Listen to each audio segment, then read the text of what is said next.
इस फिल्म में mother of dragons जैसी एक और अनोखी एग इंक्यूबेशन पेरेंटिंग देखने को मिलती है, लेकिन इस बार डिलीवरी पूरी तरह दर्द रहित होती है। साल 2085 में महिलाओं को अपारंपरिक तरीके से बच्चे पैदा करने की जरूरत नहीं होती। कपल को बस अपना डीएनए देना होता है और एक आर्टिफिशियल वूम्ब, कृत्रिम गर्भ में बच्चे को पाला जाता है।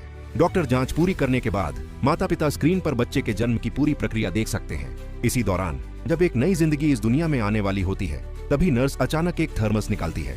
कप से उठती ठंडी भाप देखकर कपल हैरान हो जाता है, लेकिन यह जानकर कि उनका बच्चा उसी के अंदर है, वे सच्चाई को स्वीकार कर लेते हैं। इसके बाद उनकी जिंदगी में ज्यादा बदलाव नहीं आता। वे कभी भी रिमोटली बच्चे को देख सकते हैं। समय के साथ बच्चे को एक डिलीवरी कैबिन में ट्रांसफर कर दिया जाता है।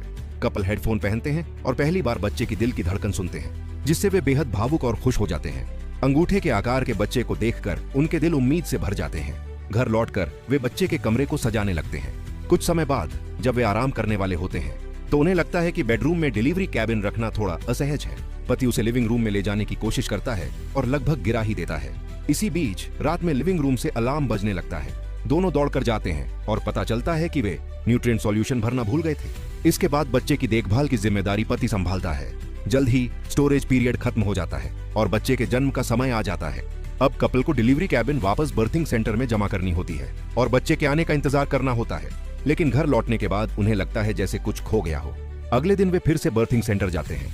डॉक्टर बताते हैं कि डिलीवरी कैबिन की ज्यादा मांग के कारण सभी बच्चों को समय से पहले जन्म देना जरूरी है।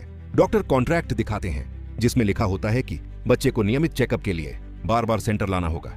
कपल को यह सब अन्यायपूर्ण लगता है।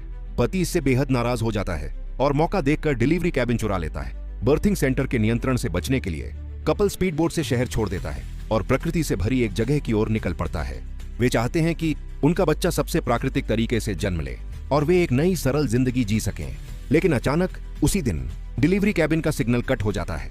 कपल को शक होता है कि बर्थिंग सेंटर कोई चाल चल रहा है। जांच करने पर पता चलता है कि सिग्नल कट होने के बाद भी कैबिन 2 महीने तक बच्चे को जिंदा रख सकती है, जो जन्म के लिए पर्याप्त है। कुछ समय बाद बच्चे के जन्म का वक्त आ जाता है, लेकिन डिलीवरी कैबिन लॉक रहती है और खुलती नहीं। पति तुरंत स्क्रूड्राइवर और हथौड़ा उठाता है और कैबिन का कवर तोड़ देता है। दोनों हाथों से कैबिन को खोलते ही उनकी हैरानी और खुशी के बीच बच्चे का जन्म हो जाता है।